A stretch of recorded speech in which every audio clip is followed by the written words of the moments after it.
Good morning, good morning, good morning, everybody. Welcome. This is Early Morning Crypto Talk with Bitcoin Brandon. What's going on, Christy? Good morning, Ray. We will be getting started very soon.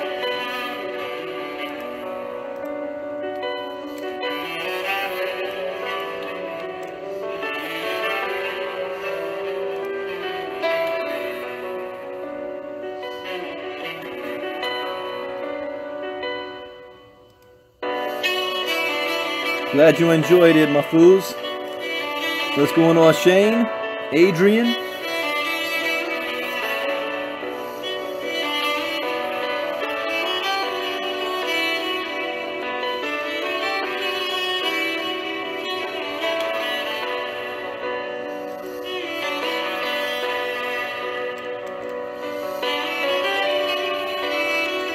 Good morning, Lashana. Good morning, Benita. Good morning, Peter. Good morning, Mary.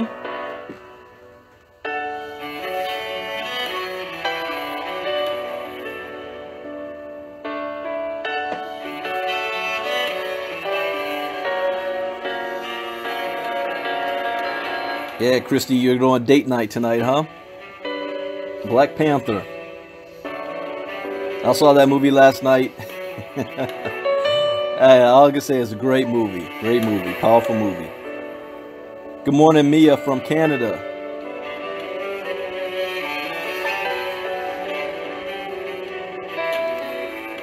That's my favorite movie right now. Black Panther.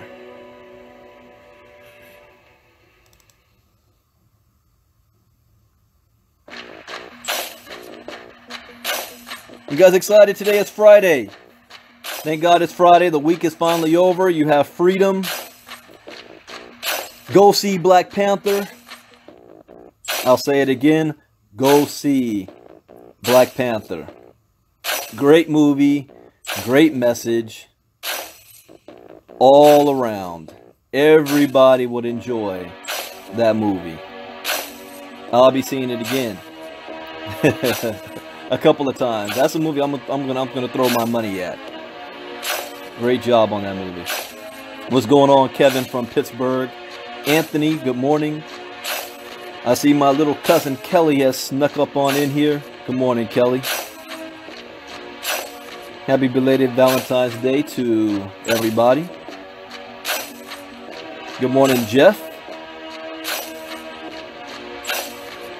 Oh no, Benita. Well, we're giving you prayers and good wishes and thoughts to get up out of the hospital. And then go see Black Panther. Good morning, Pamela. From Yelm, Washington. I have never heard of Yelm, Washington before. Always a first.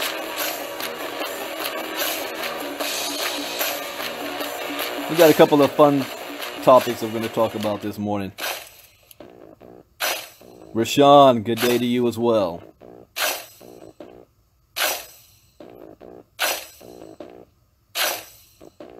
Kevin, can we invite interested parties to the pre-launch group? Absolutely. That's what it's for. Invite everybody you want to that group. That's what it's for. All right, let's go ahead and get started now. We're going to talk about Bank of America. Good morning, Vanita. You know, well, before I get started, I got to say this. As a disclaimer, I am not a licensed financial advisor to be giving financial advice. I read the news, I share my opinion and suggestions. And if you follow what I call my prime directive when it comes to the crypto space, you will succeed. And that prime directive is, number one, get educated on this space. If you're sick and tired of working a 9-to-5 job, if you're sick and tired of being broke, you are one decision away of changing your life. I did. I retired at 35 years old. I haven't had a job since. But I made a decision. And when you make that decision, you're walking a path you've never walked before, which means you must become educated. Get educated in your space, number one. Number two, Never invest with money that you cannot afford to lose. Never invest money you cannot afford to lose. Consider it gone when you put it in. You should not be putting in your rent money, your car note, your grocery money. It's not gambling. Number 3, ROI, return on investment. Get your return on your money back ASAP. Get your money back. Don't get greedy. Nothing ever continues to go up. It's like people that go to Vegas and they're on a little winning streak, right? They made a whole lot of money. You think, all right, take your money and go. No, just this one more time. No, take your profits and go. And number 4, come up with a game plan. If you're making money off your money, you got to have it in the right place. Where do you want to be in 1 month, 3 months, 6 months down the road off your money? Come up with a game plan and stay focused and don't get distracted. It's easy to get distracted in this space. There's so much stuff out there. So many great opportunities and plans that can come your way. 1,000,001 ICOs. You have limited resources. Don't get yourself stretched too thin under the veil of, I'm diversified. No, you're not. So we're going to be talking about Berkshire Hathaway. Do you think Warren Buffett owns stock in every single company on the stock exchange? No. Does that mean those companies aren't good because he didn't invest in them? No, they are good companies.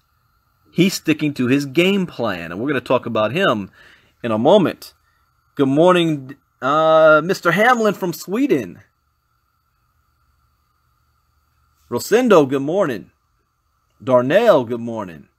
Jason. All right, so let's talk about Bank of America. Bank of America has what I call I don't want to say it's duplicitous, but a dichotomous relationship when it comes to crypto. On one hand, they are doing everything in their power to disrupt their own customers from engaging in the crypto space, especially the business customers. And on the other hand, they're embracing crypto at the same time as long as they can control it. Bank of America is the second largest bank in America. But did you know this? That Bank of America has filed for more cryptocurrency patents than any other company in the world? Did you know that? Wait a minute, I thought Bank of America was against it. They're against the decentralization of it. They love the technology. You have to understand the difference. They want to separate Bitcoin from blockchain. And one of those ways of doing it is they're not calling it blockchain. They're calling it distributed ledger technology. Get used to that term. Distributed ledger technology. So let's read this. I put the link in the chat box. What do they have to say? Think of cryptocurrency developers and names like Satoshi Nakamoto, Gavin Andresen, and Nick Szabo spring to mind. Individuals who place principles ahead of profit and are more aligned with open source principles than filing patents and closely guarding their secrets. The only secret Satoshi guarded with his identity was his identity. It may come as a surprise then to learn that in the last decade, see, you guys may have only heard of Bitcoin in the last 2 or 3 years. The banks have been following this from its development. So it may come as a surprise to learn that in the last decade, the company that has the most cryptocurrency patents than any other is in many Bitcoiners' eyes the antithesis of everything decentralized currency stands for is Bank of America. Since Bitcoin's Genesis block was mined 9 years ago, over 2,000, that's more than I thought. I thought it was only like 20. 2,000, the whole world. 2,000 related patents have been filed. In the cryptocurrency's early years, the number of patents was low, averaging under 50 a year. But by 2015, that figure began to pick up, and by 2016 was growing exponentially. Some of the companies whose names feature in the top 10 are to be expected, such as Bitflyer and IBM, whose interest in blockchain is well documented. The computing giant has filed a total of 34 cryptocurrency-related patents, but is outpaced by South Korean brokerage CoinPlug, which is third on the list with 39. Some entrants on the list are unexpected, either because they have publicly expressed little interest in cryptocurrency or are not commonly associated with cutting-edge technology. It makes sense that MasterCard would have an interest in digital payment systems, for example, but it is surprising to see them ranked 9th for cryptocurrency-related patents with 21 filings. The greatest surprise of all is reserved for the top spot, which is claimed by Bank of America, with no less than 45 patents. Last year, a total of 1,250 cryptocurrency patents were filed, demonstrating the extent to which corporations have finally caught on to Bitcoin's huge potential. Encouraging innovation, or is it stifling the competition? A patent grants its holder exclusive rights to an invention, such as a piece of technology, for a certain period of time. While designed as a means of protecting the intellectual property of inventors, the system is not without its critics, who believe that patenting deters innovation and wastes resources. For example, companies may apply for overly broad patents and then use skilled lawyers to prevent anyone from encroaching on them.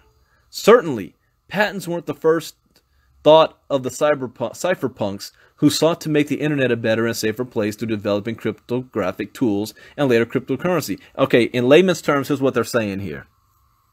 Some companies may get a patent and have no interest in actually developing it. They do so to stop any competition or the development of that technology. Think of Tesla, for example. Nikola Tesla. He had a better, more efficient electrical current than Thomas Edison did. But J.P. Morgan himself shut Tesla down in favor of Thomas Edison because he could make more money off of it. Why would you want to give the world endless free energy when you could sell it, have it have a lifespan on it, and make money every time somebody needs to go buy another light bulb? We call that planned obsolescence. How many of you guys have bought a printer before, and then after like a year or 2 years, all of a sudden the thing breaks down for no reason? Why? Because they want you to go in and buy a new one. Just like the smartphones. Why is it that iPhones, every time a new iPhone comes out, a few months after it's released, all of a sudden your old iPhone is starting to move slower? All of a sudden the battery doesn't work as it used to, because they want you to buy a new one. You know, the banks will do the same thing. They'll get up all the blockchain technology patents so that nobody else could develop it, and they have no plan of developing it themselves. Companies do it all the time with property. They'll buy property and adjacent and never develop it because they don't want a competitor building a building there. I mean, I just read a story about how Donald Trump was concealing his affairs by having those tabloids buy off the story from one of the girls and then kill the story and never publish it. They pay her for the rights to the story, but never publish the story. That's how you kill the competition. So is Bank of America doing it because they want to develop the technology, or are they doing it because they want to kill the technology and stop any competition? Any individual or organization can file a patent, and just because one is registered and approved doesn't mean the technology has any merit. In other words, the number of patents an entity files is not evidence of their expertise in the field. Bitcoin's earliest developers were more interested in creating revolutionary technology than applying to have their code protected by centralized databases. One later entrant to the scene who is synonymous with patents, however, is Craig Wright. He makes it to number 2 on the list by dint of EITC Holdings, which has filed 42 patents. Bitcoin patent report also reveals that 50% of all crypto-related patents come from China, 910, followed by the US, 676, the UK, 112, and South Korea, 98. Regardless of merits of each patent and the moral case for their very existence, they indicate the unprecedented level of interest in Bitcoin and the blockchain ecosystem.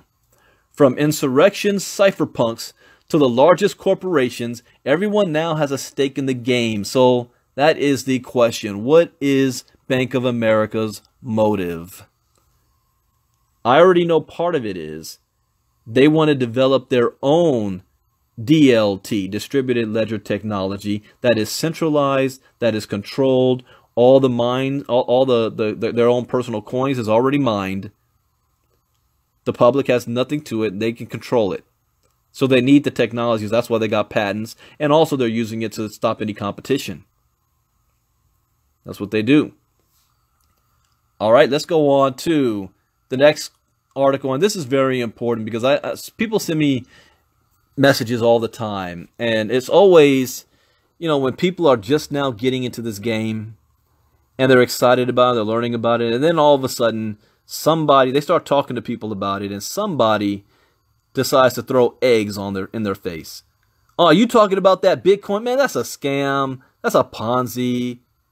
You know, Nobel Prize winner says it doesn't work.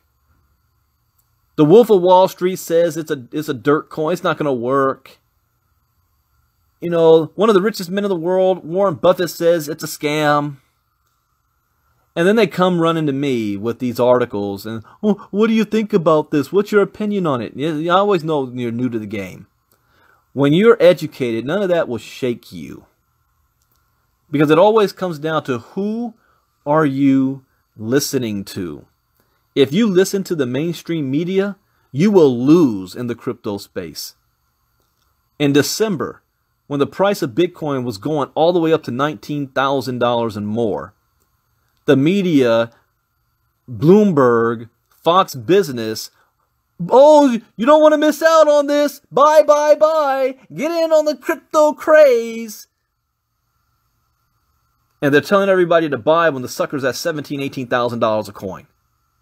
And then, when market correction happened, what does the media do? We told you it's a bubble. We told you it's going to pop. It's a crash. You better sell now before you lose everything. And they're telling everybody to sell while it's dropping. That's ass backwards. Common sense tells you, you sell high, you buy low. But the majority of the people are getting their information about crypto from the media. And that's the wrong place to get it from. So who is right and who's wrong on this? Because you've got Bank of America in one hand calling crypto and Bitcoin all that, you know, scams and whatnot, and on the other hand they have the most blockchain patents.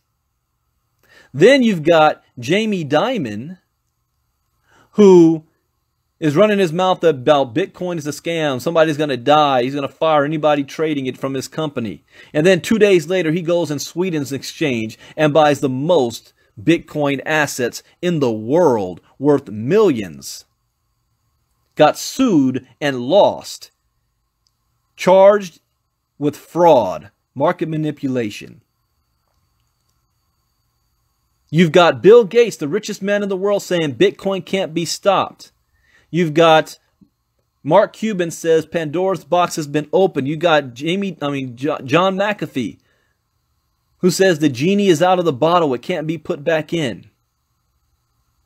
But at the same time, you've got the Wolf of Wall Street running his mouth saying it's the biggest scam the world has ever seen. You've got Warren Buffett saying, and I quote, well, Berkshire Hathaway, it's disgusting, detestable, and noxious poison. Who do you listen to? Who you listen to is yourself. Do your own research. And rule number 2 in the Prime Directive, only invest with money you can afford to lose. Since nobody can accurately predict the future. But let's talk about Berkshire Hathaway. Berkshire Hathaway is owned by Warren Buffett, the third richest man on the planet. To understand his point of view, why you need to understand his history. He is a conservative trader, a conservative investor. Berkshire Hathaway is known for picking old, long, and steady stocks. He's not big on technology stocks. He's not big on anything that is new, that is untested. He reminds me of, and he actually stated it himself, that one of the men that he followed and learned from was not J.P. Morgan, but J.P. Morgan's father. If you watch the documentary, I don't know if it's on History or Discovery, called The Men Who Built America. There's like 5 of them, the kings of America. J.P. Morgan's father was Warren Buffett. J.P. Morgan himself was like a Bill Gates or a Steve Jobs or a Sir Richard Branson. That's J.P. Morgan. He brought electricity to Manhattan. He had the first electrified house in all of New York. It was installed in his house first. So he wanted to invest in this new technology that he thought was going to change the world. And his father was dead set against it. His father said, don't be putting our family name behind this. What did I tell you about investing in dreams? It says you invest in sure things that have a proven track record. That was J.P. Morgan's daddy. And Warren Buffett is the same way. So it's no surprise that his firm is against the most revolutionary technology the world has ever seen. Just as Piers Morgan's father was against, at the time, the most revolutionary technology the world has ever seen, called electricity. It doesn't go with their game plan. Remember I said you got to remain focused? It doesn't go with their game plan. So let's read this article. Let me make sure I put it in the chat box. And if you guys are learning anything new, give me a like or a heart. I'm making some sense to you. This is why education is so important. All right, Berkshire Hathaway. Bitcoin is disgusting, detestable, and noxious poison. Daily Journal's annual shareholder meeting usually involves Berkshire Hathaway's vice chairman, Charlie Munger, giving his overview of things economic. This Valentine's Day, the 94-year-old, he's 94? Yeah, these old school guys, of course, are not going to get or understand Bitcoin. 94? My grandmother's 95. 1 year younger than my grandma. The 94-year-old right-hand man of Warren Buffett took the opportunity to savage the world's most popular cryptocurrency, Bitcoin. I love the wording there. Savage. If it's not a religious affair, it sure has that feel. The Grand Cardinal of retail finance, Charlie Munger, was plopped into a chair and assembled hordes gathered to hear investment wisdom from the Oracle of Omaha saintly priest. To say Mr. Munger is a successful investor is to place too general praise on the man. Arguably, he is the most bankable gurus of all time. So we're not talking about somebody here who doesn't know what he's doing, who doesn't know what he's talking about. Like Jamie Dimon, he's the GOAT in his industry. One of the most bankable gurus of all time. Munger. From Los Angeles, Mr. Munger came right out with it. And he said, I never considered for 1 second having anything to do with Bitcoin. Isn't that exactly what Wolf of Wall Street said? I detested it the minute it had been raised, which means he's been watching this from the beginning. The more popular it got, the more I hated it. It's just disgusting that people have been taken in by this. Why would he be so vehemently against something? What is his motive? What does he have to gain? What does he have to lose? Or what does he have to gain by making comments? Because remember what I said about Jamie Dimon guys. These guys do not say anything publicly without it being well thought out first. Public officials think before they speak, unless you're the President of the United States, who will tweet anything that comes to his mind, regardless of consequence. The reason why is because they know what they say is going to impact either the market, their company, their shareholders, their money. So they're very calculated in what they say publicly. So he chose this time to put on blast Bitcoin. 94 years old. Why? The focus of his remarks was not Bitcoin per se, as the question and answer period interview style lasted over 2 hours. Didn't he need to take a nap? Do you 94? He discussed a myriad of economy-related questions and subjects, including regulating banks such as Wells Fargo, Berkshire Hathaway's large stock holding of nearly $30 billion. And there, Mr. Munger came to the embattled bank's defense. Oh, so he's defending a bank. So you know what side of the spectrum he's on. Suggesting government regulators had gone far enough in efforts to get it to right past wrongs. Hold up. He says government regulators have gone too far in its effort to right past wrongs. He's talking about government regulators on the banks. You don't know why there's regulation on the banks? Because of 2008, we had the biggest financial crash since 1929, since the Great Depression, where everybody lost their homes, their mortgages, their jobs, their savings, the 401ks. The US dollar almost collapsed. Bush had to come out and make a speech talking about you still need to have confidence in the dollar for all of our sakes and the government backing it. Confidence is what keeps us afloat. Businesses that were too big to fail, they bailed out businesses and they bailed out banks. How many of you guys got bailed out? Did you get bailed out? Did you get a check? And the people who caused this in the first place, and they were able to get away with it. Why? Because they were not using distributed ledger technology, the blockchain. If they were using that, then all of the stuff they were doing would have been public knowledge. And we would have been able to see it. Like, well, hold up. You guys are cooking the books here. This is going to end very badly. They were doing it behind the scenes. Nobody knew it. They knew it. They knew the bubble would pop. And nobody went to jail. How is that possible?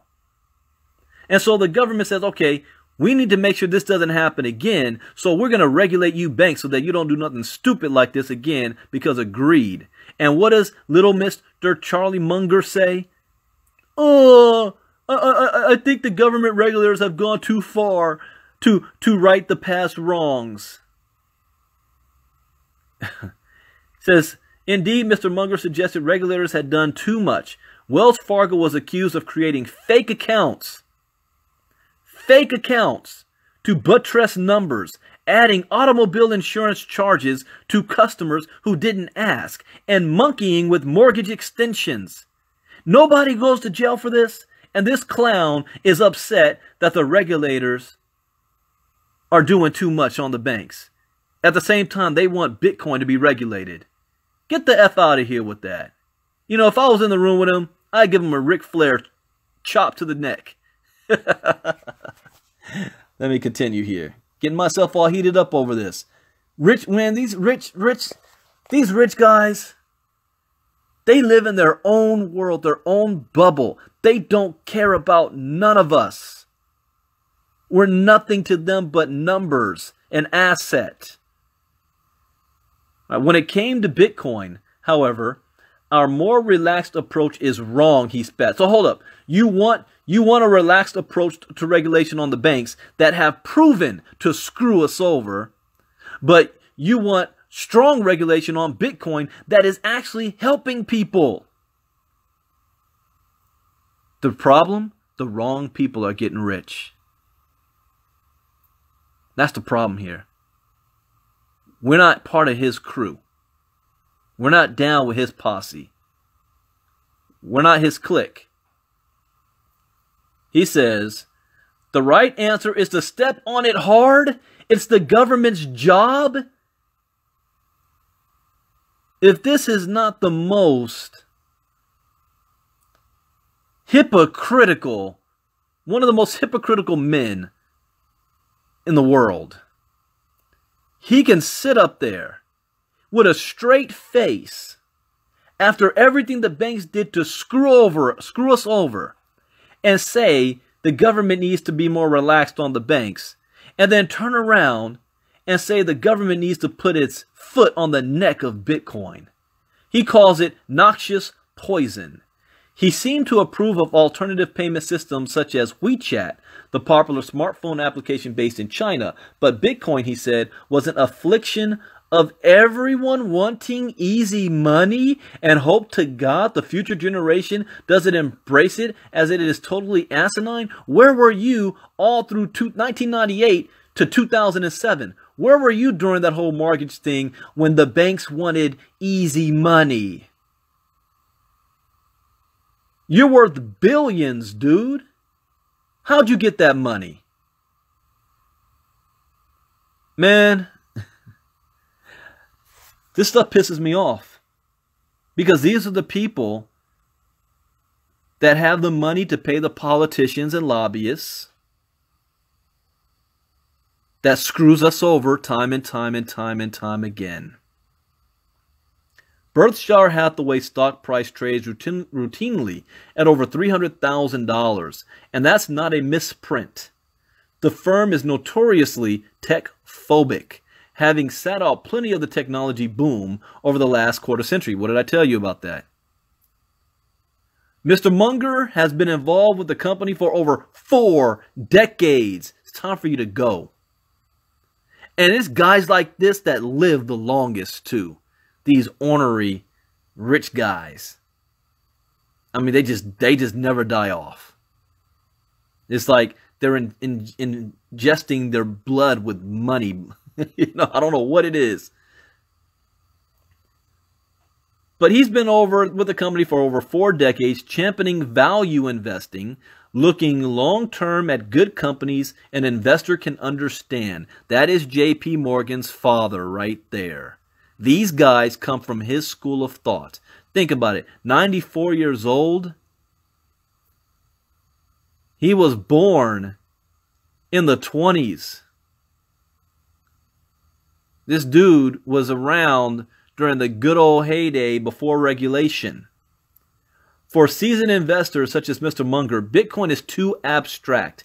Its lack of fundamentals, as Mr. Munger understands them, no corporate offices, no accountable board, no large regulatory apparatus, etc., can only spell Bitcoin's doom. It's a classic division among investors these days between those who are stuck in old world success enough to fail in appreciation of what just might be a real changing of the financial guard. These type of guys have never created anything. There's 2 types of rich people out there. Even when you talk about old money, there's 2 types. You've got one group that are inheritors and investors. Inheritors are old money. Their family has had money for the last 500 years that just passes down from generation to generation because it's all in property and assets, not money. Money doesn't make you wealthy. That makes you liquid. Not wealthy. They've got wealth. The other old class of wealth is the investors like Mr. Munger, like Warren Buffett, like J.P. Morgan's father, who invest in their own words.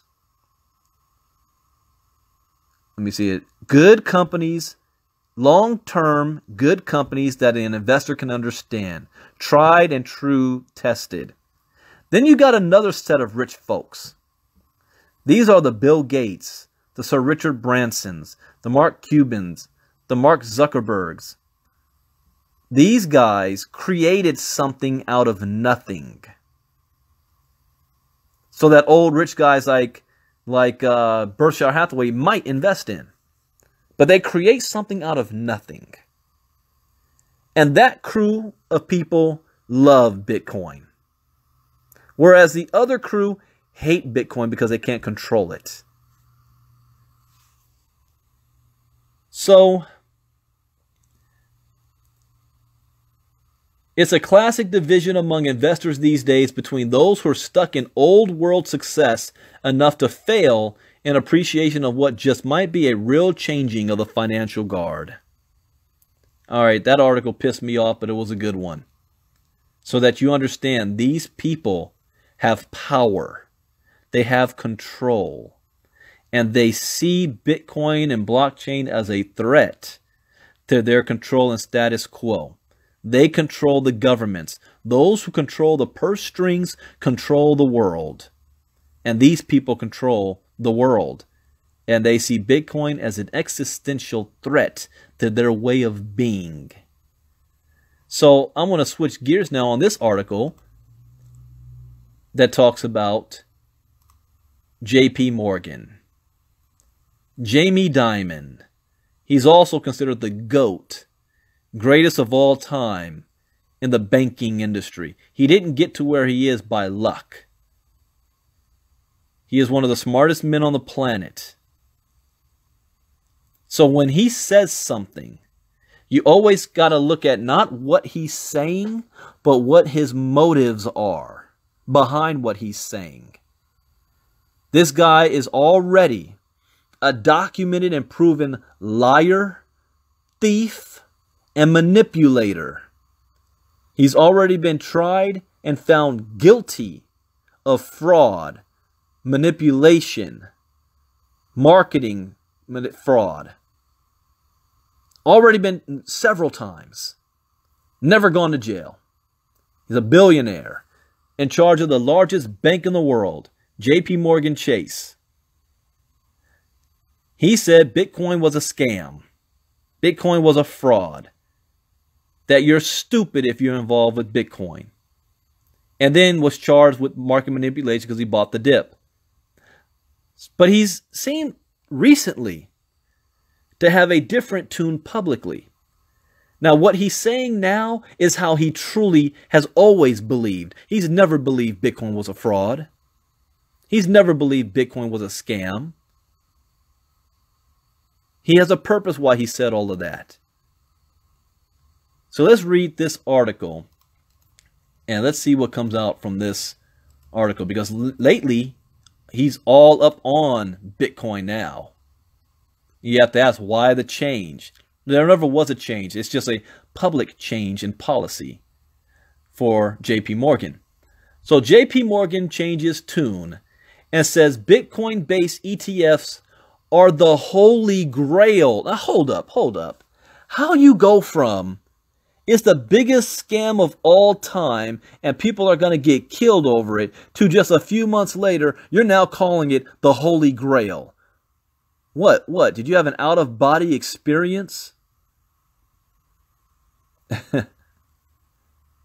It's like, no, I'm not even going to go there. That's just too, it's too early for that. I'm going to use a sexual reference, but I'm going to leave that alone. But how you go from it's the worst thing of all time. It's like a love-hate relationship. I'll go there. Love-hate relationship. You could, 1 minute, be completely in love with the other individual. Something go wrong and they end up becoming your biggest enemy. What's that old line? There's a thin line between love and hate. It's a very thin line. So U.S. banking giant J.P. Morgan has changed its tune over Bitcoin after telling its clients that a Bitcoin-based exchange-traded fund ETF could be the holy grail for owners and investors. There are still some good reasons why even seasoned investors are reluctant to get involved in direct investments relating to cryptocurrencies. An actively traded ETF will allow people to invest in Bitcoin without actually buying them. That says Daniel Bianchi, Assistant Professor of Finance at Warwick. J.P. Morgan Chase Chairman and CEO Jamie Dimon is famous for his outspoken views on Bitcoin and famously said, if you're stupid enough to buy it, you'll pay the price for it one day. However, one branch of his firm has now championed a form of Bitcoin-based investment vehicle as its view on cryptocurrencies evolves. The JP Morgan report entitled Decrypting Cryptocurrencies, Technologies, Applications, and Challenges says cryptocurrencies can help customers diversify their portfolios. That's not what you said a couple months ago. An ETF, which is an exchange-traded fund, is a marketable security that tracks an index, a commodity, bonds, or a basket of assets like an index fund. Unlike mutual funds, an ETF trades like a common stock on a stock exchange and experience price changes throughout the day as they are bought and sold. Daniel Bianchi, assistant professor of finance at Warwick Business School, simplifies them as basically an investment vehicle that tracks the spot price of Bitcoin and works just like a standard ETF. In short, Bitcoin ETFs are a particular type of ETF that mimic Bitcoin's price. Benjamin Dye, CEO of London Blockchain, says Bitcoin-linked ETFs are an alternative way of investing in cryptocurrency, except investors don't own the asset. You guys are learning something new here. He said, instead, they're investing in a fund that owns the underlying asset, Bitcoin, and will see their investment grow if the fund's holdings appreciate. All right, let me give you another layman's terms for what that all means. Let's say, how can I use this? I'm a sports guy. Let's say basketball, for example. Let's say the Los Angeles Lakers are up for sale. Well, not everybody's going to be able to buy the Los Angeles Lakers because, it's limited. So you've got $1 billion owner that buys the Lakers. But then the owner himself says, I will allow you to invest in my company so that I can develop the Lakers, whether it be by marketing, whether it be by recruiting better athletes, hiring the staff, opening a new facility that's going to bring revenue to the company. And because you invested in my company that I own the Lakers, and those investments is going to improve the Lakers, if we make money, we're going to give you a percentage of what we make. So now you've got investors making money off the Lakers without actually owning the Lakers. You guys understand that? That breakdown, that difference? That's how it works. So now you eliminate the risk of these investors saying, well, I don't actually own Bitcoin, but I'm making money off of it. So I eliminate my risk. All right, so let me continue here. ETFs allow people to purchase shares of the fund during regular trading hours via a broker, and unlike mutual funds, the price can vary throughout the day. The share price is linked directly to the value of the fund's holdings. Because it opens up the opportunity for both institutional and retail investors to invest in Bitcoin without actually holding the currency. This makes such an investment much more accessible and much less expensive. Mr. Bianchi adds that JP Morgan's move is a further step towards the normalization of Bitcoin and its legitimacy as an investment vehicle, which, he adds, remains highly speculative. He said, there are still some good reasons why even seasoned investors are reluctant to get involved in direct investments related to cryptocurrencies. An actively traded ETF will allow people to invest in Bitcoin without actually buying them. The reason why, guys, that is going to be so huge is because there's only 21 million Bitcoins in existence. If every millionaire and billionaire on the planet wanted one Bitcoin, there's not enough to go around. Owning a Bitcoin is going to be seen as a status symbol in the future.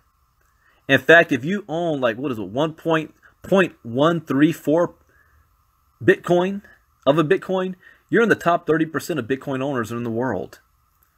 I would suggest every single one of you make it a point to own at least one Bitcoin and stash it away somewhere. Well, you'll never touch it. Just stash it away. And so as this price keeps jumping, what people are going to do, since they can't buy Bitcoin, they're going to invest in the ETFs, in firms that own Bitcoin. And I think that's what a lot of these whales are doing. When you look at the richest Bitcoin wallet accounts that is worth anywhere between 36 million to a couple of $1 billion, I think what they're positioning themselves to be firms so people can invest in them and not actually own the Bitcoin. They keep their own Bitcoin. That's why JP Morgan is calling it the Holy Grail. Because it's not the average person, me and you, buying ETFs. We're talking serious money here. If you're in the stock market, it takes at least $250,000 to $1 million to play the game. Your 20, 30, 40,000 ain't going to work. So, as I said earlier, watch who you're listening to. You've got two sets of billionaires saying the complete opposite about the same exact topic. And who you decide to listen to and follow is going to determine your fate in this space.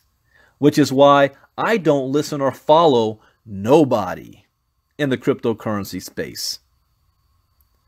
I absorb all information and make my own decision based on my own knowledge.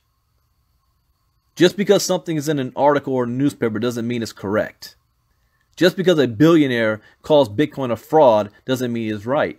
Just because another billionaire calls Bitcoin the Holy Grail doesn't mean they're right. And what's right for me may not be right for you. My investment strategy may not be the right one for you.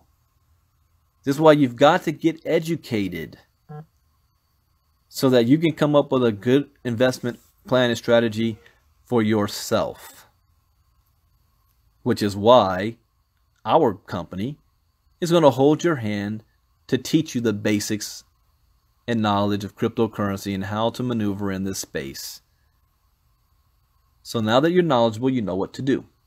So I had fun this morning, guys, reading that news. Although Berkshire Hathaway Munger pissed me off. He thinks people are, well, I can't say he thinks people are stupid. What I will say is that most people are uneducated, therefore ignorant. That I'm not saying that, I'd say that with all due respect. I'm not saying that in a way to put people down. They're just ignorant because they lack knowledge. So somebody like this can actually open his mouth and get away with saying, I think that there needs to be less regulation on the banks and more regulation on Bitcoin. He can actually get away with saying that because the average person's like, yeah, that sounds good. It's like the average voter. I truly believe everybody has the right to vote.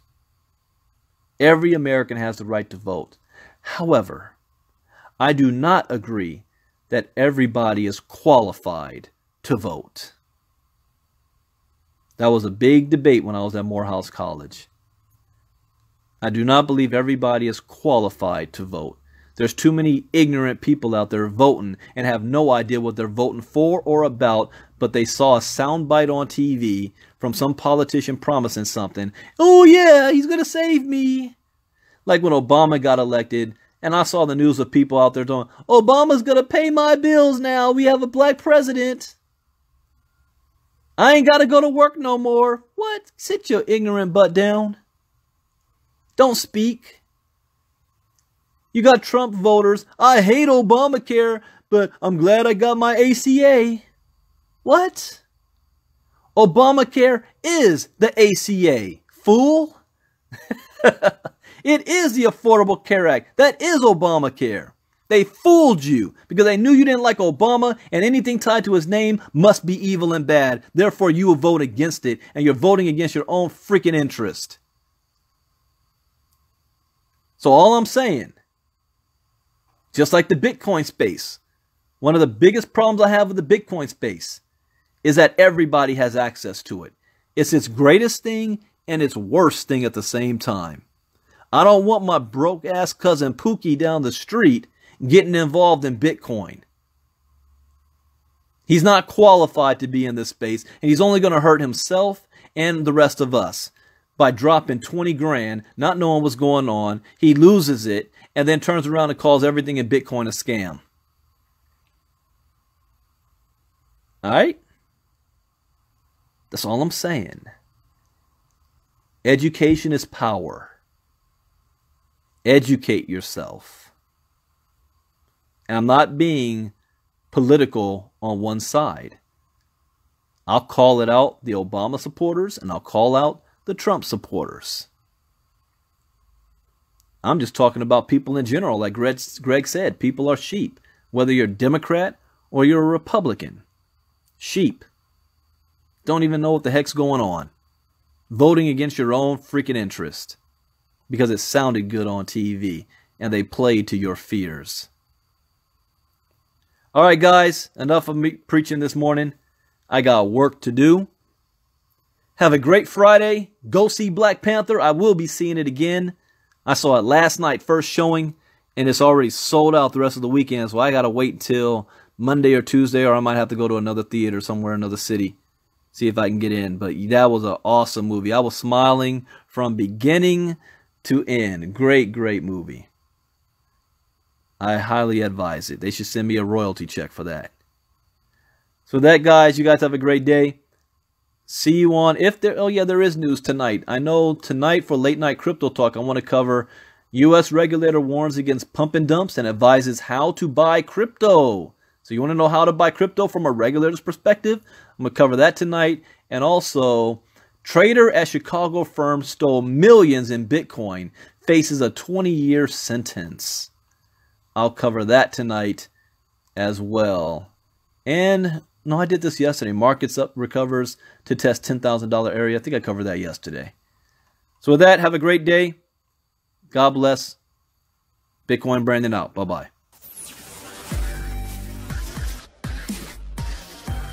Crypto Gen X.